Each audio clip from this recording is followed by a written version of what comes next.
Agora no ar, no Pod Tribuna, da Tribuna do Sertão.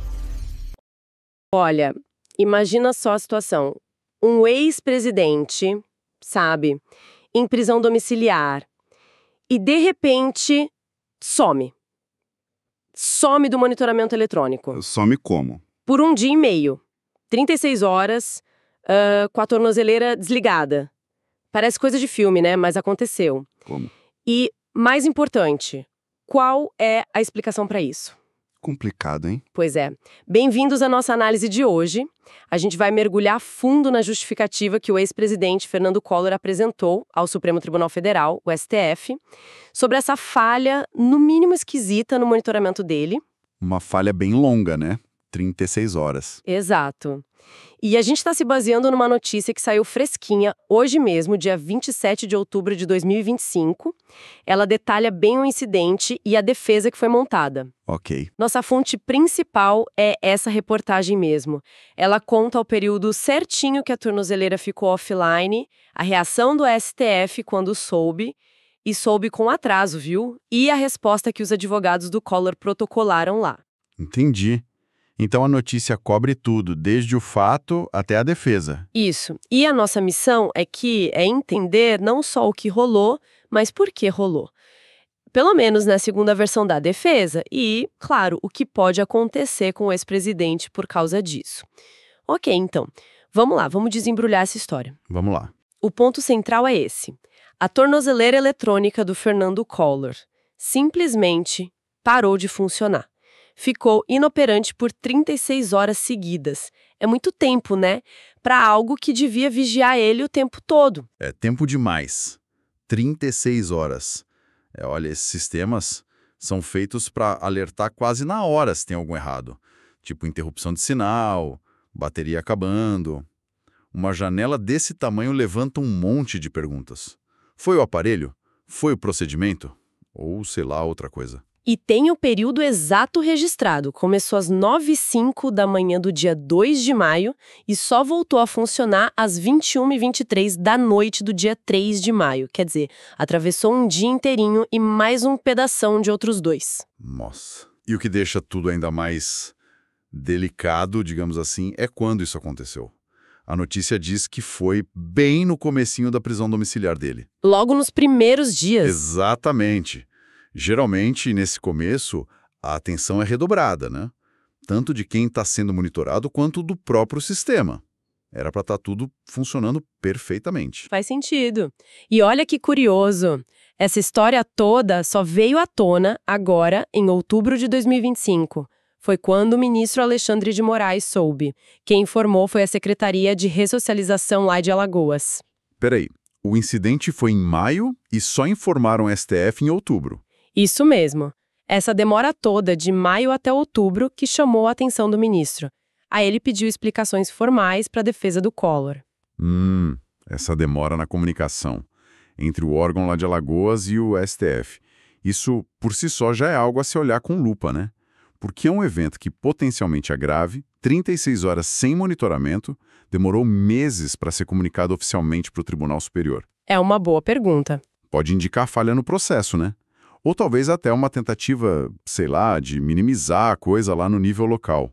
A reação do ministro Moraes cobrando explicações foi, assim, a consequência direta dessa falha na comunicação. E a defesa do Collor? O que eles disseram para explicar essas 36 horas offline?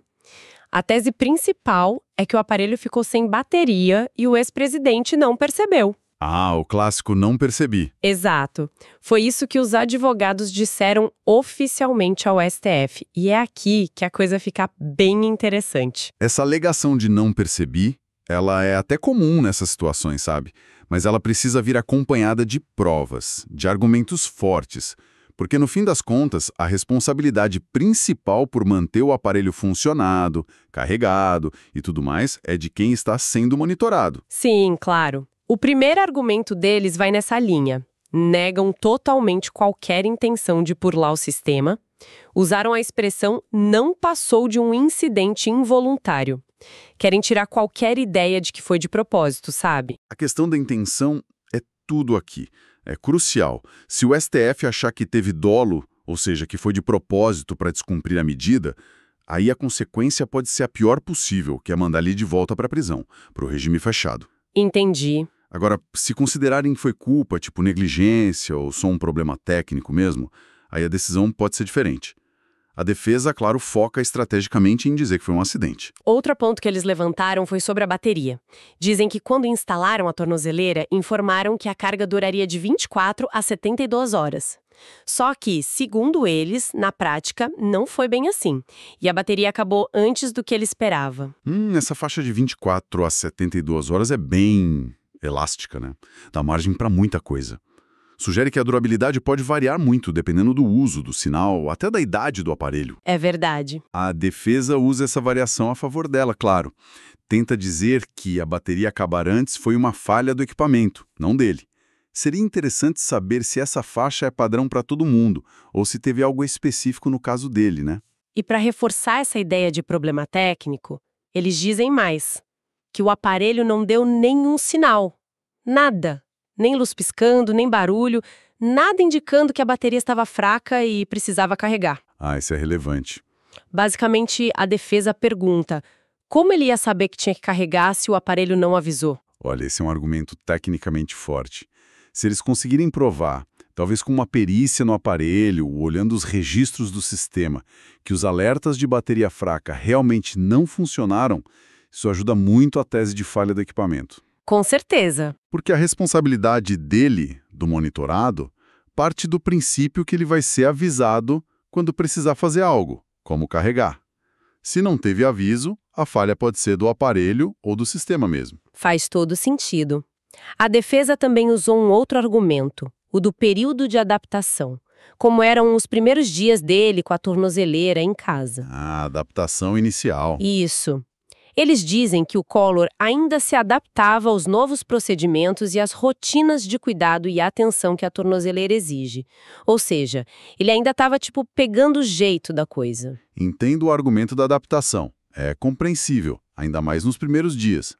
Tem uma curva de aprendizado ali, né?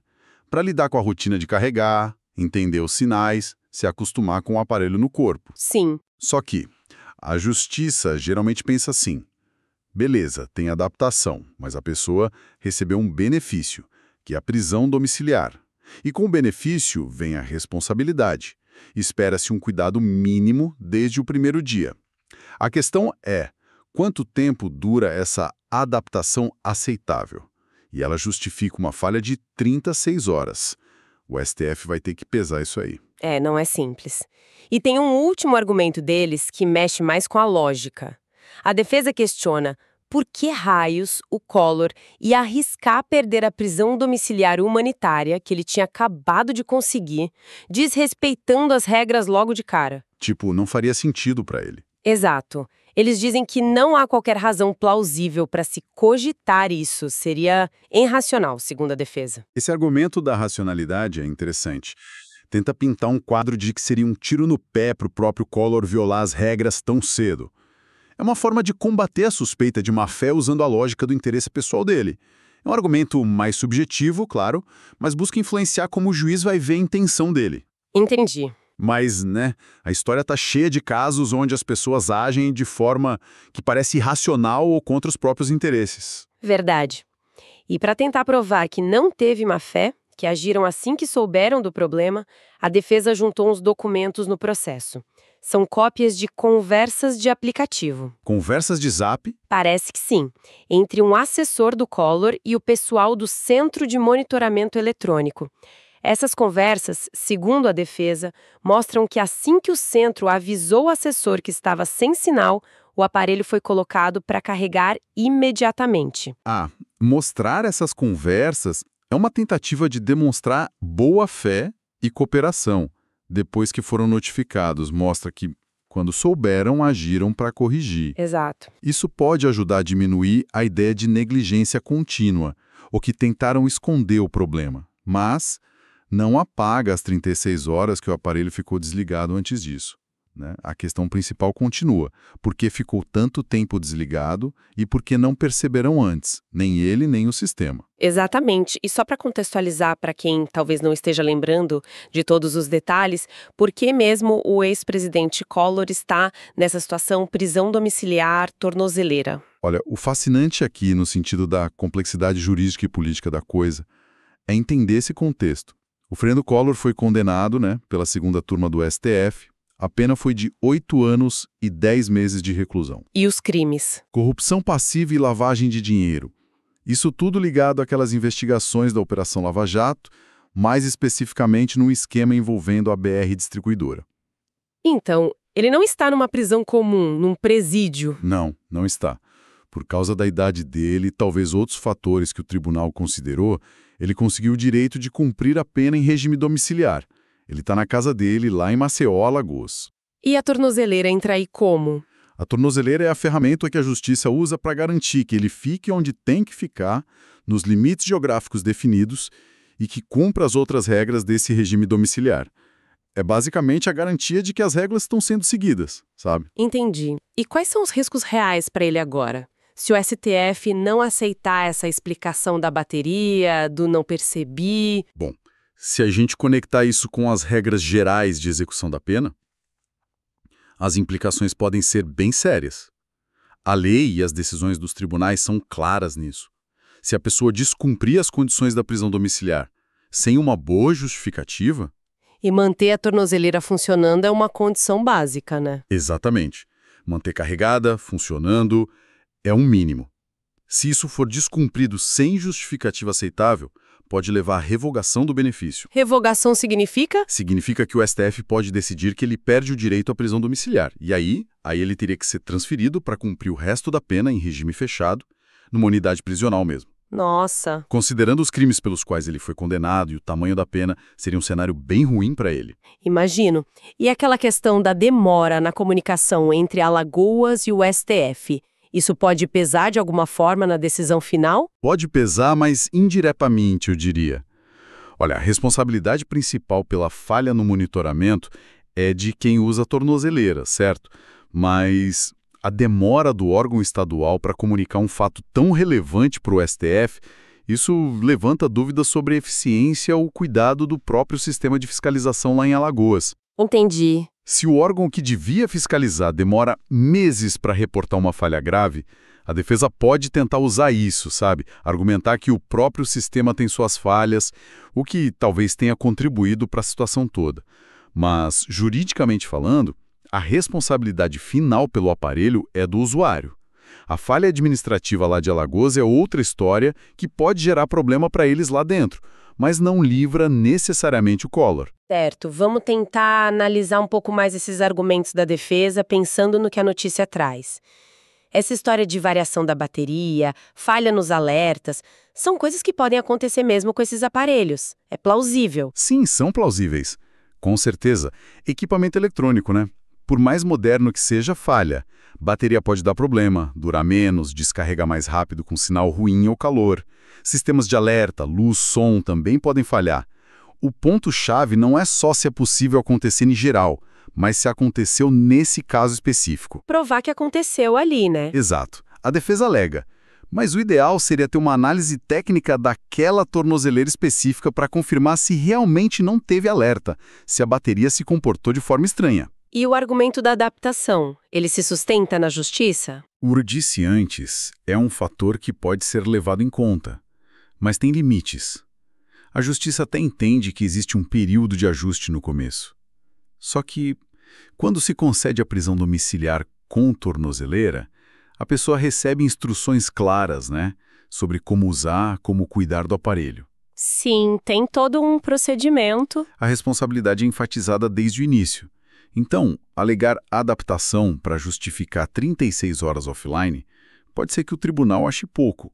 Espera-se um cuidado mínimo, tipo checar o aparelho algumas vezes por dia, ainda mais no começo. Isso leva a gente para uma questão maior, né? Sobre a confiabilidade e os desafios desse tipo de monitoramento em si. Exatamente. Isso levanta uma questão bem importante sobre como funciona o monitoramento eletrônico na prática. É uma ferramenta tecnológica, Oferece um controle que é importante, permite que a pessoa cumpra a pena fora da cadeia, o que é bom em vários sentidos, Sim, evita a superlotação, tem outros benefícios. mas não é infalível, de jeito nenhum.